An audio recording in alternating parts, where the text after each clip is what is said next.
Welcome to the Dead Bedroom Revival Podcast. My name is Kuri, your host, and I'm excited to be making this episode because I had a conversation with a gentleman and he said he suffers from really bad anxiety and depression, and I thought it was a good idea to share some of the insights I shared with the other guy because most of the times we think we're in a sexless relationship because our partner is the one that is the low libido and there's something wrong with their body or there's something wrong with their mind. But sometimes we create that environment that causes this sexless relationship. And if you suffer from bad anxiety, bad depression, that's a contributing factor. And it's something that you have to consider because when you suffer from anxiety, it's just a process where you are feeling overwhelmed with thoughts and what ifs and I wish I did. So it's that combination of really looking in the past and looking at it with regret, and then also looking in the future and then looking at it with dread. So you're like, oh, I really don't want this to happen, and it's what ifs, and there's a lot of what ifs, and this can be crippling. And there's something that is to be said about it when in a relationship, especially when it comes to your day to day. If your default state is in a place where you feel you're under siege with the thoughts, so that you're being feeling these heavy thoughts, and those thoughts are influencing your state.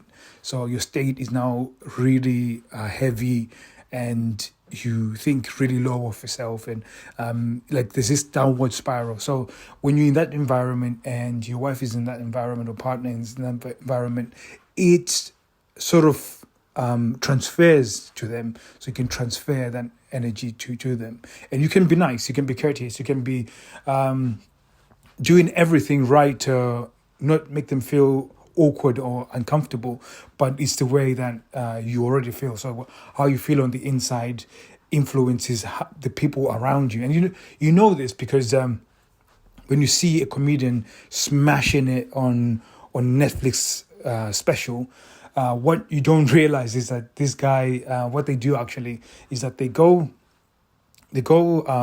to what they call them open mics. So they'll go on tour to many sort of clubs, and what they do is that they take 10 jokes, and then he goes to the first club, and then he tells those 10 jokes, and then out of the 10, maybe 2 of them really landed really well. Then he'll take out some of those 8 jokes, and then write another 8 jokes, and then he'll go and then do those jokes. And what he'll do is build up a series of jokes that are amazing. And then once you can land all 10 jokes in that session, then he goes on to Netflix, because now he's got this refined script that is amazing, and that goes. And this is the reason why they do this is because when you're telling the joke, you could say anything and it could be funny, but what makes it funny is the state that they say the joke in. So really what they're trying to figure out is the state that they need to be in order to deliver the joke, and the feeling, the tension, and all these things that are important to deliver an amazing punchline. And how does this work in terms of anxiety and depression? It just goes to show that there is a transference of how you feel on the inside to the other person, and this is what can be a hindrance when it comes, because you can't have you can't have any negative sort of thoughts or emotions and then be in seduction. It's one of those things that are very difficult to master. In fact, you couldn't do it. Like if you got a negative mindset, there's no way you can get into seduction, because it just feels forced, and you're not present, and it doesn't feel right. So this is why it becomes very important. In fact, in some cases, guys I've spoken to, because they're feeling depressed, feeling anxiety, they then try and use sex as a way of medicating. And this is now coming back from the time when they're teenagers, when they discovered porn, and then when they felt anxiety, they sort of went and watched porn in order to escape. So they now want to treat this lady like this special special posh masturbator, lack of a better term. But you end up trying to medicate or use her as a medication or a way of coping. And again, this becomes all about you. It's not about connection. And this is hence the reason why the partner decides not to be engaged. So it's a very complex thing when it comes to sexless relationship. It's quite easy to have blinkers and just look at it and focus and think, why is this person hurting me, and why are they ignoring me, and why is it that they don't want to have sex with me, and why do they think I'm ugly, and all these certain things. But if you're one person that suffers from stress and anxiety and depression, these are some of the things that you can do. Now, I've talked about the issue, but how do you go about resolving, which is the most important thing? I think most people would either go to a doctor, get tablets and medication, and you by all means you can go and do that. Personally, I suffered from anxiety. I suffered from depression, and I didn't take medication. The reason why I'm not saying don't go and take medication. The reason why I didn't take medication, because I realized that the reason why I'm in the place I was the fact that I just delayed decisions. I just did not make decisions, and I didn't make hard decisions. And some of those decisions were to do with my health. So I started sorting out my health. So the moment I started eating right, I started training, my mental health started getting better. The way I feel about myself, and then the anxiety started fading away. And just that being able to train and keep focused, it cleared my mind and then helped me to really make decisive decisions and be okay with it and be okay with the outcome. And the other thing is, the other one thing that I do is that I got this recalibration sheet that I do, morning sheet. So I've written all the goals that I want to achieve. I've put images on them as well to the things that I want in life. It's almost like a vision board. And I know it sounds crazy, but this is one of the things that as soon as I wake up, I look at it, and it just sort of recalibrates my brain to really tell me that this is what you're focused on, and this is what you need to focus on today.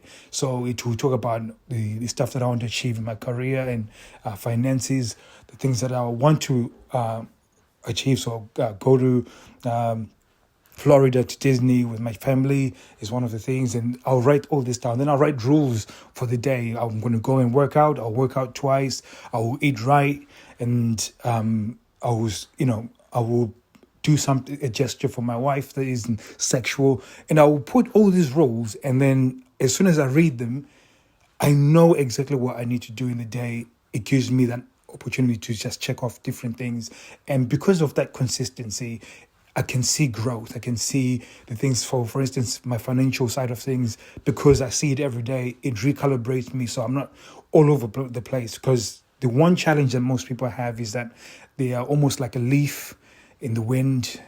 Wherever it blows, you go. Whereas if you can recenter yourself every morning, it gives you focus, and this helps you to actually start blocking out these different thoughts that can start overpowering you and really bringing you down. So by all means, guys, I'm not a medical doctor, and I'm not telling you to not go on medication. I'm not telling you not to go to a doctor. If you're suffering, go to a doctor, get medical advice. But this is what I've done in my past, and this is what's worked for me.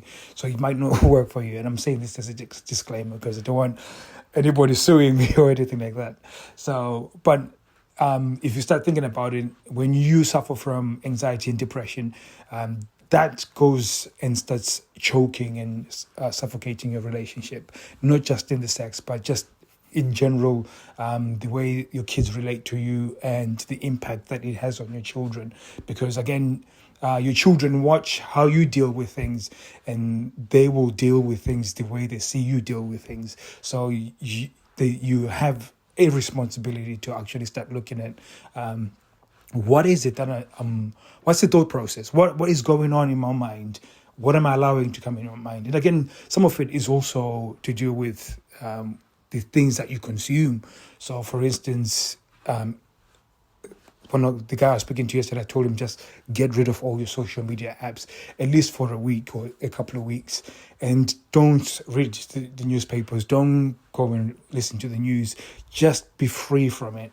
And then, focus on reading books, focus on even fictional stuff, or go and watch some comedy or something. Find your comedian that you love, and just go into the process where you're laughing and you're really letting go and not having to be consuming all this negativity, because that's going to bring you down and that's going to increase your anxiety. That's going to increase your stress as well. So hopefully this has been helpful for someone, and you probably listen to this and maybe it doesn't describe you exactly, but it's something that you can share with your friends. And it's not just for men, but it's also for women as well, that if you can use some of these principles, this is one of the things that can really make a shift in your life, not just for your sexless relationship, but for you personally in your life, in terms of whatever goal you're going for. If you can get control of your mind, it actually gives you that opportunity to really put focus to